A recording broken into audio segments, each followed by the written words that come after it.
I think you are talking from experience, Mr. Chair. Kasi nung nakarang eleksyon, kasama kaya tayo, may tupad kayo, meron kayong AX. Hindi lahat nabibigyan.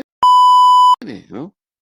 Before we acknowledge the resource persons, may I ask if any of my esteemed colleagues would like to give their short opening remarks? Go ahead. Thank you, Mr. Chair. Maganda itong bills na pinipresent mo ngayon, lalo na itong Simplified Government Aid Access at saka itong Anti-Discrimination in the Delivery of Social Protection Program. I think you are talking from experience, Mr. Chair. Kasi nung nakarang eleksyon, kasama kaya tayo, may tupad kayo, meron kayong AX. Hindi lahat nabibigyan no?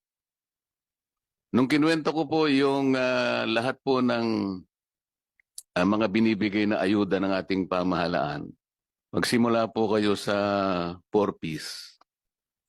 Isama mo yung AX, MAIP, tupad, at saka yung paborito ni Chairman na AKAP, 194 billion pesos.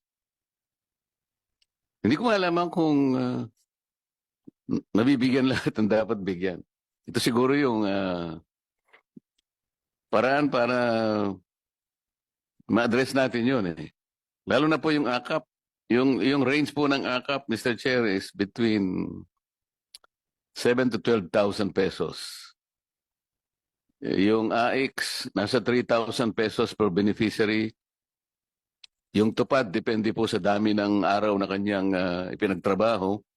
Pangkaraniwan po ay nasa 5,000 pesos po bawat beneficiary. Ngunit dahil walang guidelines po yung 4Ps meron sapagkat merong conditions po ang batas na nakalagay doon Pero yung AX, yung MAIP, yung tupad at saka yung AKAP, very loose po yung wala pong guidelines. Kaya po hindi namin malaman kung ilan ang nabibigyan.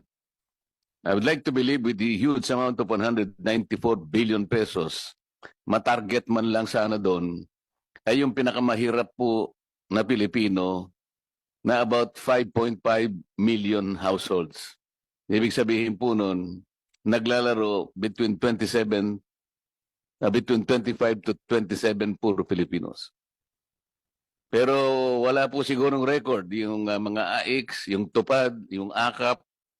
Sana po isang araw ay sa magitan ng committee ito, mapatawag natin yung nag-administer ng mga ayuda na yun. Ilan po yung nabigyan?